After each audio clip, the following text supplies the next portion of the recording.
Riesgo locativo. Las características de diseño, construcción, mantenimiento y deterioro de las instalaciones locativas pueden ocasionar lesiones a los trabajadores o incomodidades para el desarrollo del trabajo, así como daños a los materiales de la empresa, como pisos, escaleras, barandas, plataformas y andamios defectuosos o en mal estado, muros, puertas y ventanas defectuosas o en mal estado, techos defectuosos o en mal estado, superficie del piso deslizante o en mal estado, falta de orden y aseo, estructura de locación, distribución de espacios, distribución de maquinaria y equipos, áreas de circulación interna, servicios, entre ellos baños, cuartos de cambio y suministros de agua, señalización y demarcación deficiente, inexistente o inadecuada. Es importante inspeccionar las estructuras de las empresas para poder generar soluciones oportunas y mantenimiento adecuado y constante. Dentro de los riesgos locativos se incluyen desorden, falta de dotación, deficientes condiciones de orden y aseo, señalización o ubicación adecuada de extintores, cables de teléfono o eléctricos en vías de desplazamiento, pisos en mal estado, irregulares, resbalosos o húmedos, carencia de señalización de vías de evacuación, paredes y techos en mal estado, deteriorados, almacenamiento inadecuado, estado de vías de tránsito, cajones de archivos o abiertos. Dentro de todos los efectos que producen por la inadecuada mantenimiento de las locaciones a las empresas pueden generar múltiples accidentes, desde leves hasta lesiones de incapacidades a los trabajadores. Los accidentes más frecuentes son tropezones, resbalones, caídas, golpes por choque con equipos, escritorios, máquinas y otros, cortaduras, infecciones, alergias, picaduras, etc., por falta de orden y aseo. Riesgos por trabajos en alturas. En la mayoría de las empresas se realizan labores de alto riesgo, como las actividades relacionadas con los trabajos en altura. Sin embargo, en algunas organizaciones no hay una conciencia clara de este fenómeno y de las medidas preventivas que se deben tomar frente a dicho riesgo.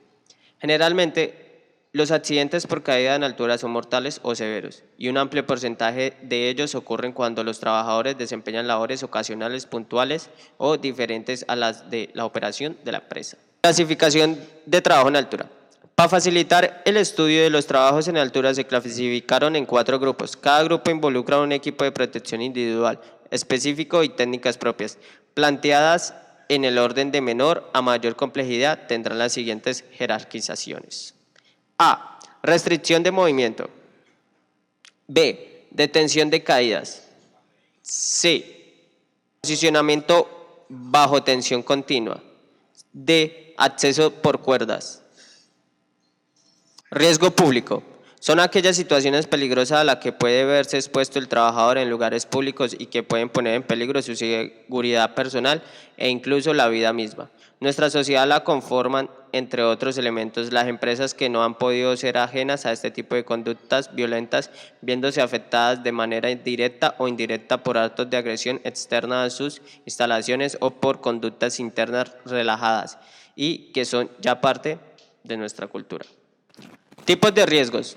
En estos riesgos públicos podemos ver secuestro, que en él se abarcan secuestro express o paseos millonarios, secuestro extorsivo y secuestros por vehículos.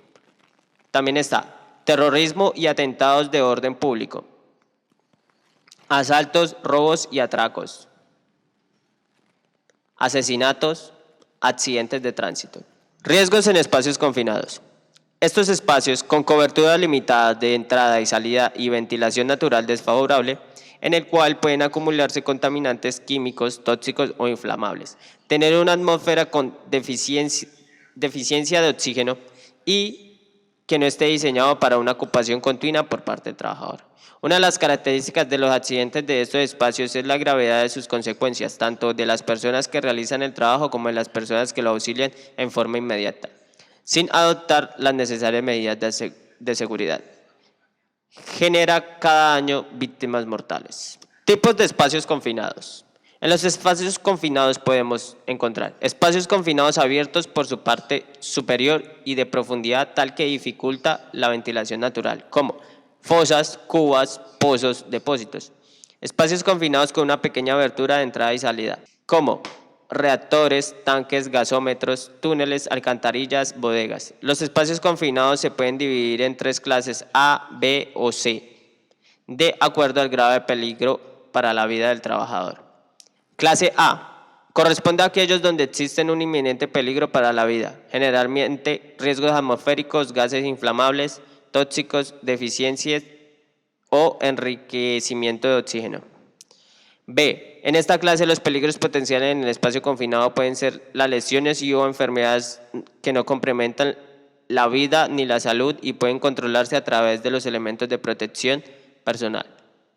C. Esta categoría corresponde a los espacios confinados donde las situaciones de peligro no exigen modificaciones especiales a los procedimientos normales de trabajo o el uso de equipos de protección adicionales. Por ejemplo, tanques nuevos, limpios, fosos abiertos de aire libre, cañerías nuevas y limpias. El riesgo eléctrico es originado por la energía eléctrica. La electricidad es una forma de energía que interacciona cargas positivas y negativas. Por ejemplo, electricidad estática, la producida por reacciones mutuas entre cargas eléctricas en reposo. Ejemplo, rozamiento entre plásticos, bolígrafo y fibra artificiales, vestimenta. Electricidad de movimiento, corriente eléctrica, producida por cargas eléctricas en movimiento. Dos tipos, corriente continua y corriente alterna. Esta es la más utilizada por ser más económica y poder transportarse a largas distancias. Según el valor nominal de la tensión. La primera, pequeña tensión, hasta 50 vatios en corriente alterna y hasta 75 vatios en corriente continua. Baja tensión, hasta 1000 vatios en corriente alterna y hasta 1500 vatios en corriente continua. Y alta tensión, desde 1000 vatios en corriente alterna y desde 1500 vatios en corriente continua. Efectos de la electricidad. Los efectos de la electricidad sobre el cuerpo humano podrán ser directos o indirectos. Efectos físicos indirectos, trastornos cardiovasculares, infartos, taquicardias, etc. Por choque eléctrico que afecta al ritmo cardíaco. Quemaduras internas por la energía disipada produce las quemaduras internas. Coagulación, carbonización. Quemaduras externas producidas por el arco eléctrico a 400 grados centígrados. Otros trastornos consecuencias del paso de la corriente, problemas auditivos, ocular, nervioso y renal. Riesgos de tránsito. Es un hecho fortuito en el cual se involucra el factor humano. Es el vehículo y la vía dentro del ambiente determinado para producir una colisión o un choque que trae consecuencias de daños materiales, lesionados y hasta la muerte. ¿Cuáles son los peligros de tránsito? Los peligros de tránsito son los siguientes. Atropello. Un peatón es impactado por un vehículo en movimiento. Caída. Generalmente pasajeros que por pérdida del equilibrio caen desde un vehículo. Colisión. Impacto entre dos vehículos en movimiento. Choque. Impacto entre un vehículo en movimiento y un elemento fijado del terreno. Volcamiento, el vehículo rota sobre su eje longitudinal. Despiste, el vehículo sale de la vía sin que midie la voluntad del conductor. Incendio, destrucción total o parcial del vehículo por acción del fuego. Múltiple, hay una intervención de dos o más vehículos y un peatón. Cadena, accidentes enlazados entre sí considerados cada uno de ellos como consecuencias al anterior. Generalmente ocurren en vías de tránsito rápido. ¿Cuáles son los factores de peligro? Los factores son factor humano, conductores, pasajeros y peatones. Factor vehicular, vehículos de tránsito. Factor ambiente, vías, señalización, tránsito, leyes, reglamentos, condiciones climáticas. Riesgo mecánico. Se denomina riesgo mecánico al conjunto de factores físicos que pueden dar lugar a una lesión por la acción mecánica del elemento de máquinas, herramientas, piezas o trabajar o materiales proyectados sólidos o fluidos. ¿Cuáles son las fuentes de riesgo generales? El peligro mecánico generado por partes o piezas de la máquina están condicionados fundamentalmente por su forma, aristas cortantes, partes agudas, su posición relativa, zonas de atrapamiento, su masa y estabilidad, energía potencial, su masa y velocidad, energía cinética, su resistencia mecánica a la rotura o deformación y su culminación de energía por muelles o dispositivos a presión. Riesgos tecnológicos. En los riesgos tecnológicos podemos ver que se pueden producir incendios. Los incendios generan gases tóxicos y desplazan el oxígeno del aire produciendo un efecto asfixiante, siendo esta la principal causa de las muertes producidas en los incendios. También pueden producir humos y gases calientes cuya inhalación provocan quemaduras internas y externas. El calor causa fatiga, deshidratación y bloqueo respiratorio. Las llamas producen quemaduras externas y no hay que olvidar tampoco el pánico que produce un incendio, que puede alterar el comportamiento correcto ante tal situación.